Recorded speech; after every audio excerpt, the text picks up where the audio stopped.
This film is really special to me because it is about creating good media. It is for everybody that makes, and everybody makes. I think this is something that people should hear. There's a sense of understanding that the stranger has for him on like a real human level. Like realistically, they each need each other, which causes their conversation to be good. And they have very unique perspectives because of their own lives being so different. And so he's trapped there because he wants to have an impact, but he's also seeing he's not able to make an impact in the one place he thought he could.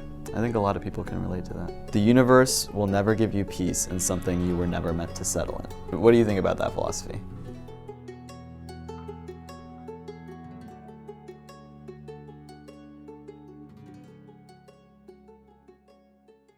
Hello, Jack.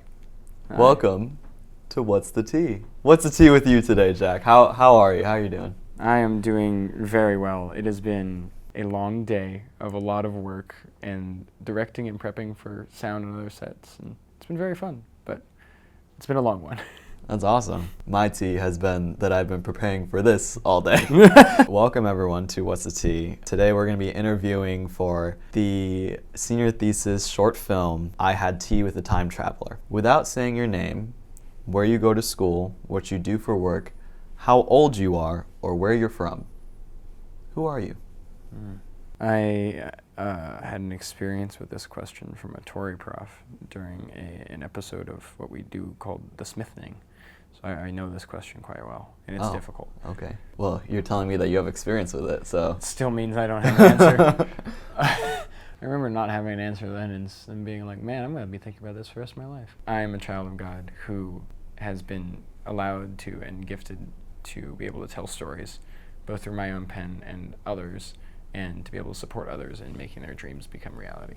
That's a great answer. I can't complain about that. My first question for you, Jack, is a senior thesis is a big deal. Yeah. It's basically the capstone of your college education. I'm just curious, what brought you to choose this specifically, like this topic specifically? This film is really special to me because it is about creating good media. And it's also about people who are called to create. In being somebody that has been called to go and create media and art in the world, it's really special to be able to make something that is encouraging that in other people and drawing out the goodness in our storytelling and showing how it is powerful and it's something that we can engage in and a good cultural movement that we can be a part of.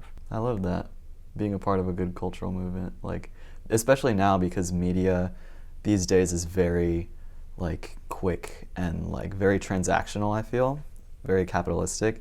Trying to make really creative, real, heartfelt art is really important now more than ever, I think.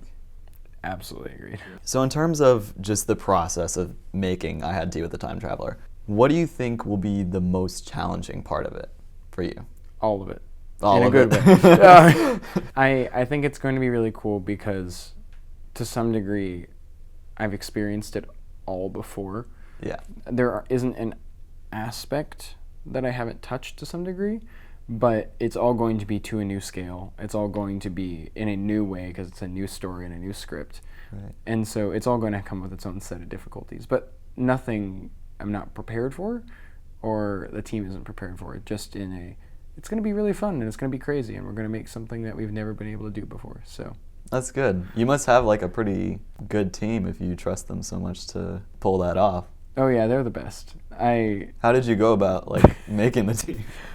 You just find the first person you see on the street and then really? you like pull them in and you say, hey, you're doing this now. No, Can I please play with the camera, please?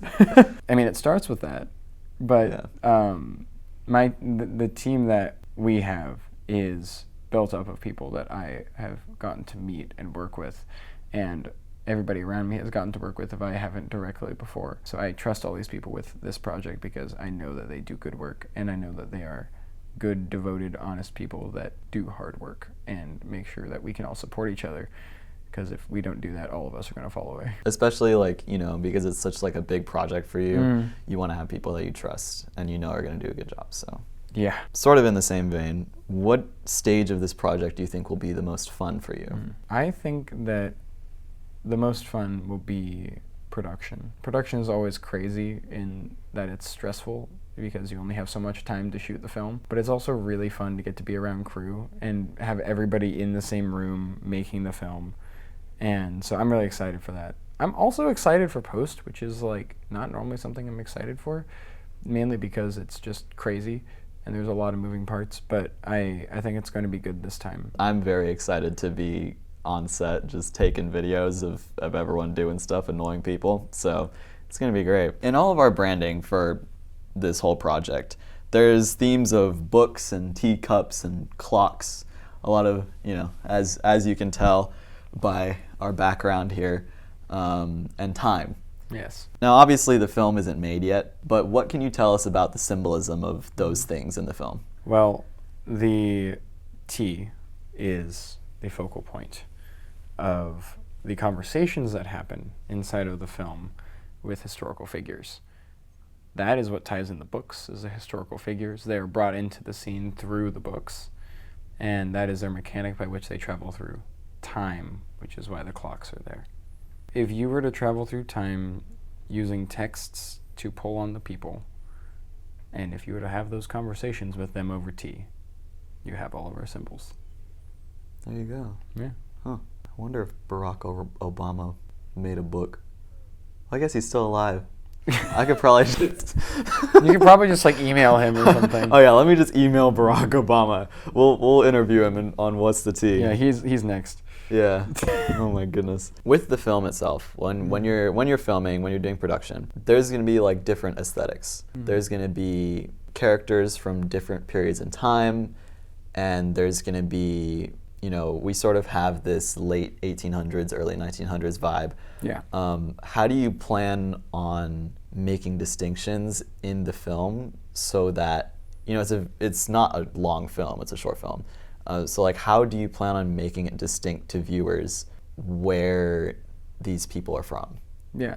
To some degree, they all actually come from a more similar era. I'm pretty sure most of them were all alive when each other were alive. For the most part. There's a couple not. But okay. That's, Spoilers. Yeah, but, yeah, for the most part, they're from the, early 1900s era. They were all alive around that time. And so they'll probably be wearing similar garb, but custom to how they would have worn it. As for otherwise, they will be wearing their period clothing, and that will be significantly more obvious. As for the spaces, because the spaces are also going to have their own aesthetics,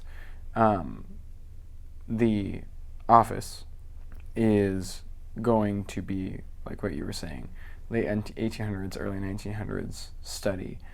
And that, along with the rest of the cubicle office space, is going to seem like it's from a different era. In my ideal world, of course, we haven't done it yet, so we will see.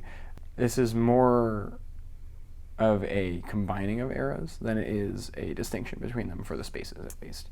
I see. Because you're seeing the effects of everything across time, and each one has become antiquated along the way. And as it's become antiquated, it's also kind of settled into its own spot within the world. And so a space is from, let's say, the 70s, or the space is from the 1800s, but it's then right beside something from, the 50s, because that's just when that part of the facility had been kind of set in its place. You know what that reminds me of? That reminds me of as a kid, or in your childhood bedroom, where you have little trinkets from different eras of your life. Oh yeah. You have a wristband from elementary school, and then some trophy or something from a sport or something. Yeah. But yeah, I think that's a good way of doing it. It's sort of like a mesh of all these different time periods in one setting. Yeah, exactly. Yeah, that's really cool. One thing I feel like this film does a really good job of is showing that as humans, we get inspired by and learn from others to make ourselves better. So I'm curious, are there any lessons from previous projects you've been on, or people that you've worked with, that you're taking into this and being oh yeah, thank goodness, I had this experience, now I know to do this in a different way? Everything I've done has been a learning experience. I've directed a handful of films while at Biola, and each one has come with its own challenges. The first one I directed was in my freshman year, where we had to do a project for a class, and so I was directing a film. And that came with crazy complications of its own, but nothing insane, just like, oh wow, we have to do a lot as a very small crew. We're all pulling like triple duty. Oh gosh. And so that had its own things where I learned how to be versatile on a set and also like willing to step in where it's needed, because I don't know, oftentimes we find ourselves trying to settle only into a role and not help everybody. Though there's a place for both on sets, the bigger the set, the more distinct you want to be. But it was fun because I learned that there, and then you go onto a set later and something that I directed about, I don't know, a year later from there, I got to be more actor focused because I had a team that was bigger and could take care of the rest of the technical know-how. And so there I learned how to communicate better with actors and continue always to do that because that's an ongoing process. But learn how to direct better by having a team that was supporting me. Do you feel like this is going to be one of the bigger sets where you're really going to just be settled into your director role, or do you think you'll be more versatile? I mean, to some degree, saying settled into a director role means a lot of different things. I will still be hands-on, not literally physically, but like when it comes to what the picture's going to look like, when it comes to how the actors are acting. What's your end goal with this project? Like, is this something that you want to provoke thought, to inspire people? Do you want this to be like a showcase of everything that you've learned in your education? I think that first and foremost, it will be a showcase of what we've all learned collectively. This is a lot of people coming in on one project, so I think we're going to get to see what all of us coming together looks like. And so in that will come what I've learned and what I've been able to grow in over the last 4 years, and the same with Lindsey as she wrote it and is getting to now see it become a reality. On the other hand, practically speaking, I think this is something that people should hear. One way or another, I'd like this to get out to people, not just kind of sit on a hard drive in my dorm, and somehow I'd like it distributed, but short form content can go anywhere. Yeah. So, I mean, I say short form as in like it's not a feature. Right. And it's not episodic. It's a short film. Yeah. So it could go to YouTube. It could go to some other smaller distribution. I don't think Warner Brothers is going to be buying it. But hey, Warner Brothers, we'll give you tea. Warner Brothers, we'd refill this for you. Yeah. I know that there are many distribution platforms that are designed for students and student films. And so that would be really cool to get to see this go out to people so they could hear the message, because I think it would be good for them to hear in a it's here to benefit everybody kind of way. Have you done any projects in like similar size and effort to this one? Yeah. I haven't directed something to this exact scale, but in a way, prior projects have had similar scales. They were smaller in crew, but greater in other complexities. I see. Non, which was the one that I directed about 2 years ago, was similar in production complexity because of its location. It had like 8 locations, and we shot it in 6 days. And so there was a lot of driving that happened throughout that time. And this is similar. We have less locations, but a similar setup where a day it'll be like satellites, and then a couple days in very specific locations where we spend more time. And so I learned that lesson, and so that will definitely apply here. As for the scale of crew, I've been on sets with this scale of crew, and I've been in leadership positions in sets with this scale of crew. I just have not directed something with this large of a crew, but I know that I'm in good hands with both my AD and AD team and my producer team, so Okay. I have no worries on that. I'm a big believer in that the best pieces of media are the ones that make you feel something. So how do you want a person to feel walking out of seeing this? It's cliche, but to some degree, it's going to depend on their heart going into it, what they're going to get out of it.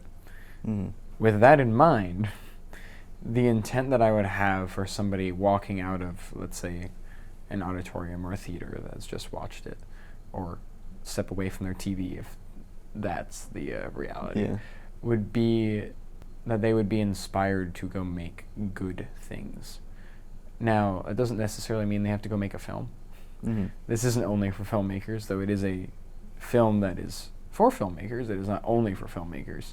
it is for everybody that makes, and everybody makes Mm. to some degree. It's not always the same. Teachers teach, but they are creating a way of knowledge, and so they are giving, and they are making something. Another example could be how people serve in their roles towards a company. If you're working in, I don't know, like IT, HR, whatever, technical or human support, all of those things are making something. They're making not an art piece, but they are building something. Right. And so it's meant to show how we can all create a good impact with our work. This specific application is just creative. I didn't think of it that way. It's about creating real creative media that has some heart and has some thought behind it, and isn't just some machine making it. Yeah, I mean, its heart is behind good media, but on a broader scale, if somebody's to walk out of a room watching the film, I guess that's the more broad application that I feel that the general. It applies anybody. to so much more than just making media. Exactly. Right. I won't give away too much. Okay. But we the don't main give things character, away for free. No kidding. You must donate to us. You guys would give us money. So I won't give away too much. But Nib, who is the main character, is going through a tough time, and a stranger helps him a little bit with that. There's a sense of understanding that the stranger has for him on like a real human level for where he's at. I'm curious, as a director, how do you plan to take that from the script to the screen? I think something interesting in their relationship is the fact that it could be taken as purely transactional, not like from an audience perspective, but like it could have been written that way. And yet it wasn't, because it was very intentionally written with the heart behind it of two good people who are trying to find goodness. Right. And so because of that, you get a pair that does need something from each other. Like realistically, they each need each other, which causes their conversation to be good. And they are both trying to seek what is best for each other. And they have very unique perspectives because of their own lives being so different. Yeah. I think the thing to focus on for me when I'm workshopping with actors and working on getting these scenes to play out correctly is that they connect on their seeking goodness together and both wanting to help the other person because they see each other as valuable, even though they're not close friends that have known each other for hundreds of years or whatever. Right. Also, Nib does have a dilemma. He's basically in a position where he has to deliver results for capitalism. And but really all he wants to do is share his love for great literature with young people. Now, there's a quote that I come back to every so often, and it goes like this: "The universe will never give you peace in something you were never meant to settle in." Do you think that applies to Nib's situation? What do you think about that philosophy? I think it definitely does, in that Nib is trying to battle the machine, and he's realized that he is up against a wall, basically, and he doesn't have any room to move. I don't know if peace is the right word for what he feels, or the lack of, but more that he feels trapped. And so that's where he starts off in that journey, I'd say, is more trapped than it is anything else, because he feels that where he is the only place he can have an impact. And so he's trapped there because he wants to have an impact, but he's also seeing he's not able to make an impact in the one place he thought he could. Right. I think a lot of people can relate to that. So I have one last question for you before we close out. I've known you for a long time, and one thing that I do know about you is that you're very grounded in your faith as a Christian. So how does that play into your vision for this film, or even how you function as a director? Yeah, it's huge in how I function as a director. I'll do this in order, though, otherwise I'll get it wrong. With this film, which isn't a Christian film per se. Like, it's not, God's Not Dead 7. It's a film that highlights the values that I believe in and focuses on a good lifestyle and what we can try and seek to better the world than necessarily specifically Christian beliefs being shown on screen, but more them being lived out, being shown on screen. Right. And so as a director, functionally how that looks is both encouraging the right things to go on screen and making sure that I'm part of the force that causes those to be on screen, because it's very easy to not put things that are going to guide in a good way. And media impacts people, like whether we think it does or not. Mm-hmm. What we show people is a big impact. And so it's a big responsibility to make a piece of film or media or literature even that is then going to be shown in front of people. Though, it doesn't necessarily mean we're going to focus solely on, the flowery only good things, because difficulty and struggle are part of our reality. And so those, and navigating them well is also extremely important, which is part of this story, because there is conflict and there are relationships that are being torn at the seams that are happening around these characters, and so they're having to navigate them as part of their reality. And so it'll be my job to help guide the actors into navigating it well as the characters, and navigating these situations in a way that is constructive and causes their characters to grow, and so that they can follow that journey. And also, just to keep peace on set, it's very easy for between a director, producer, and AD to change the tone of a set drastically. And whoever is the most stressed is going to be the one that throws it out on everybody else. And so if we, which I've experienced many times with this team, are able to be level-headed and think through and work together, what we can create is a set that is fun to be on and is a blessing to the people that are on it, and where we get to enjoy making a film. And while we'll be productive and we'll be working hard, we'll be able to get to the end of the day and go, that was fun. All right, see you again tomorrow. Yeah. Instead of, man, that was a terrible time. I just felt like I was angry at everybody the whole time. And so a big part of my job is just to make sure that I can work on building the foundation for that good set. Right. It's like you're living out the basically the moral of this film, which is to, go out and create something with grace and love. Yeah. So, yeah, Exactly. I love that. Well, if we can have our T-boy head on over here.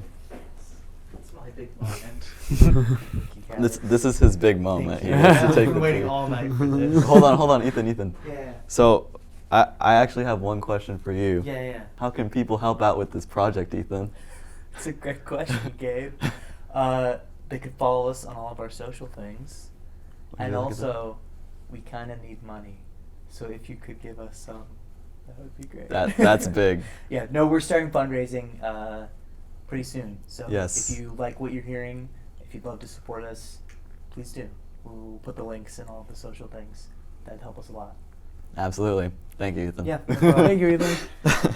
Well, thank you for sitting down with me for What's the Tea. I'm really looking forward to this project. Me too. Awesome. Yay! Are we cutting? For Yeah, let's cut. Rolling, the tea. rolling on It's my one iPhone. job. Fly in the tea. Here you are. Oh my goodness. Thank you. Oh my gosh, Oh, it's it did the deep save. it's still slightly warm. We're so back. So, okay. I have one last question before you. Be 5. Rewind.